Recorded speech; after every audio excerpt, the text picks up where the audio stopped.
शहीदों के सम्मान में तिरंगा फहराएंगे और करगिल के वीरों को श्रद्धांजलि देंगे। यह कार्यक्रम सुबह 9:20 पर शुरू होगा। सुबह 10 बजे कारगिल युद्ध के बारे में बताया जाएगा और 10:35 पर शहीदों के परिजनों को सम्मानित किया जाएगा।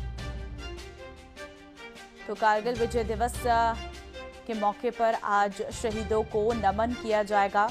मातृभूमि के लिए सबसे बड़ा बलिदान। 26 साल कारगिल युद्ध को हो चुके हैं, लेकिन आज भी वीरों को सलाम, शहीदों को श्रद्धांजलि दी जाती है। कारगिल का यह युद्ध सबसे बड़ा युद्ध माना गया था, जिसमें कई जवानों की जान गई थी। कारगिल विजय दिवस के मौके पर करगिल के द्रास में सेना ने 72 फीट ऊंचा झंडा फहराया है। इस मौके पर कारगिल युद्ध के नायक और मुख्य कार्यकारी अधिकारी रिटायर्ड मेजर जनरल आश्रम कोहली मौके पर मौजूद रहे। उन्होंने इसे अनोखा ध्वजारोहण बताया, जिसमें प्रतिष्ठित युद्ध स्थल बत्रा टॉप, टाइगर हिल और तोलोंगिंग साफ साफ दिखाई दे रहा था। तो आप देख सकते हैं, ये है वो झंडा जो यहां पर फहराया गया है। सबसे ऊंचा ये झंडा फहराया गया है। 72 फीट ऊंचा ये झंडा है।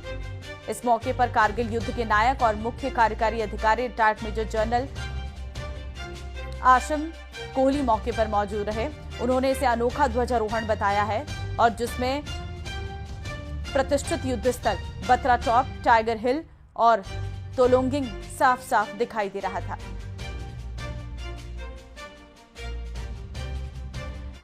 छब्बीस साल बाद करगिल पूरी तरह से बदल गया है। यहां भारतीय सेना ने अपनी ताकत में जबरदस्त इजाफा किया है। आपको एक रिपोर्ट दिखाते हैं, जब इसी जगह सेना ने ऑपरेशन सिंदूर के दौरान पाकिस्तानी ड्रोन को मार गिराया था।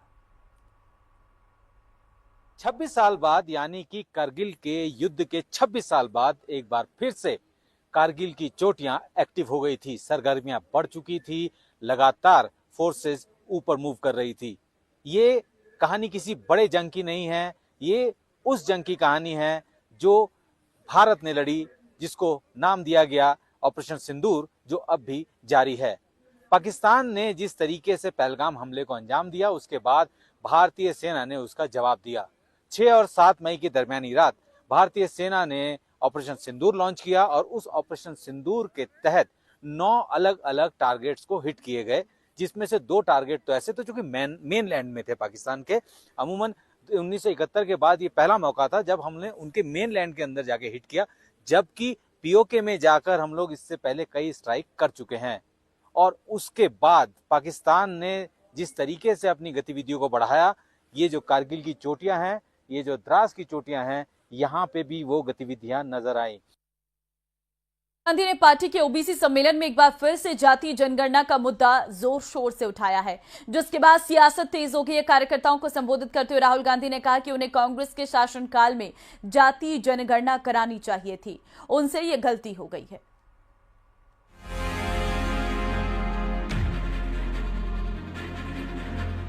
केंद्र सरकार की ओर से जातीय जनगणना के ऐलान के बाद सियासी कमर कस ली गई है।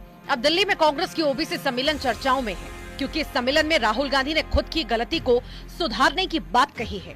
ओबीसी सम्मेलन में जातीय जनगणना पर राहुल गांधी ने कहा कि मैं उस गलती को अब सुधारना चाहता हूं। कांग्रेस शासन में जातीय जनगणना ना करना गलती थी। मेरी रिग्रेट क्या है कि अगर मुझे आपकी हिस्ट्री के बारे में, आपकी इश्यूज के बारे में थोड़ा सा भी ज्यादा मालूम होता, मैं तभी जाति जनगणना करा देता। वो निकल गया और मैं स्टेज से कह रहा हूं, वो गलती है मेरी, और कांग्रेस पार्टी की गलती नहीं है, मेरी गलती है, और इस गलती को मैं ठीक करने जा रहा हूं। राहुल गांधी जहां गलती सुधारने की बात कर रहे थे, वहीं पर ओबीसी सम्मेलन में कांग्रेस दिन में ही सपने देखने वाली बात करने लगी। कांग्रेस अध्यक्ष खड़गे ने कहा कि 20 से 25 सीट और हमें आती तो हमारी सरकार बनती। भाइयों, सामाजिक न्याय 18वीं लोकसभा में चुनाव का सबसे अहम मुद्दा लेकर हमने आगे बढ़ा था और हमारे को उसमें यश मिला, लेकिन थोड़े से 20-25 सीट अगर हमारी आते तो ये बीजेपी की और मोदी जी की तख्ता पलट हो जाती थी। अब राहुल गांधी के बयान पर बीजेपी हमलावर है तो समाजवादी पार्टी के नेता कह रहे हैं जो बात राहुल कर रहे हैं वो अखिलेश यादव पहले से बोल रहे हैं। जिस तरह से हमारे नेता श्री अखिलेश यादव जी ने देश की संसद में पुरजोर तरीके से जाति जनगणना की बात की, आरक्षण के रखवाली की बात की, गरीबों के मजलूमों के हितों की रक्षा की बात की, यही बात भारतीय जनता पार्टी को खल जाती है।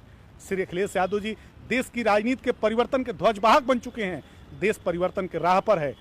और ओबीसी के कितने सांसद इनके होते थे राज्यसभा में, कितने मंत्री रखते थे, कितना ओबीसी के लोगों को संवैधानिक पदों पर भेजते थे, थोड़ा डाटा दें तो पता लगेगा। खाली सम्मेलन करने से या ये कहने से कि हम जनता के हितैषी हैं, किसानों के हितैषी हैं, गरीबों के हितैषी हैं, ओबीसी के हितैषी हैं, एससी के हितैषी हैं, वो कहने से कोई नहीं बन जाता है।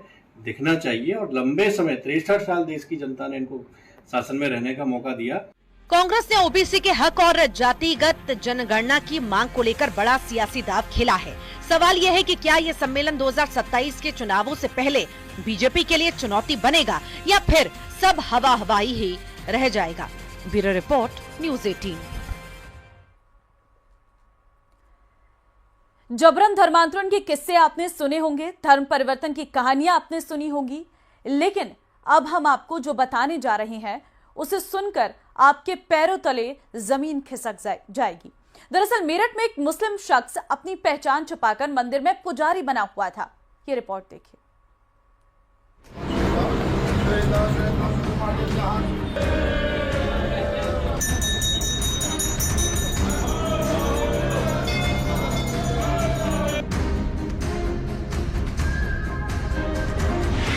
उसने अपनी पहचान बदली, फिर उसने धर्म छुपाया और बन बैठा मंदिर का पुजारी। आखिरकार खुल गया काला चिट्ठा। भगवा वस्त्र पहने ये शख्स हिंदू नहीं मुसलमान है।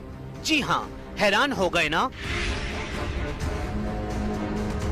कैमरे के सामने ये शख्स भले ही मासूम बनने की एक्टिंग कर रहा हो, लेकिन ये बहुत ही शातिर है। हवालात में बैठा ये शख्स दरअसल कासिम है, जो शिव मंदिर का पुजारी बना हुआ था।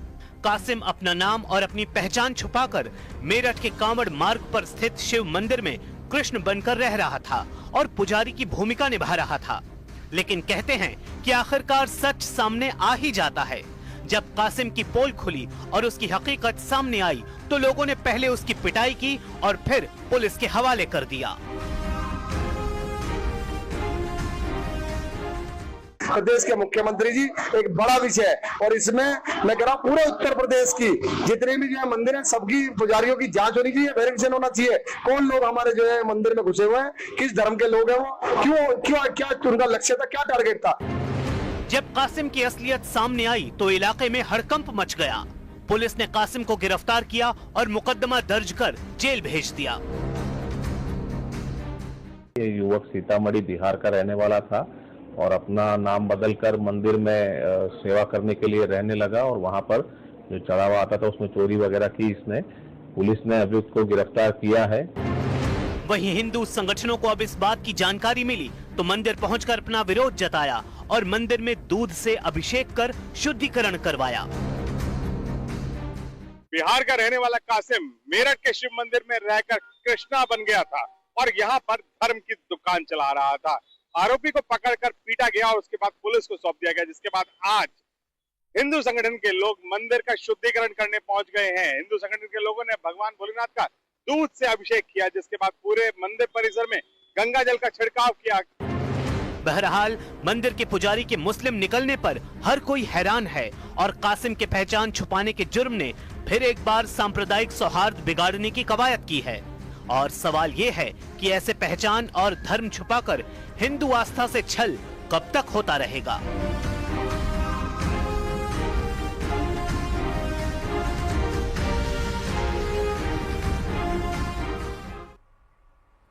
और इन्हीं तमाम खबरों के साथ इस बुलेटिन में फिलहाल के लिए बस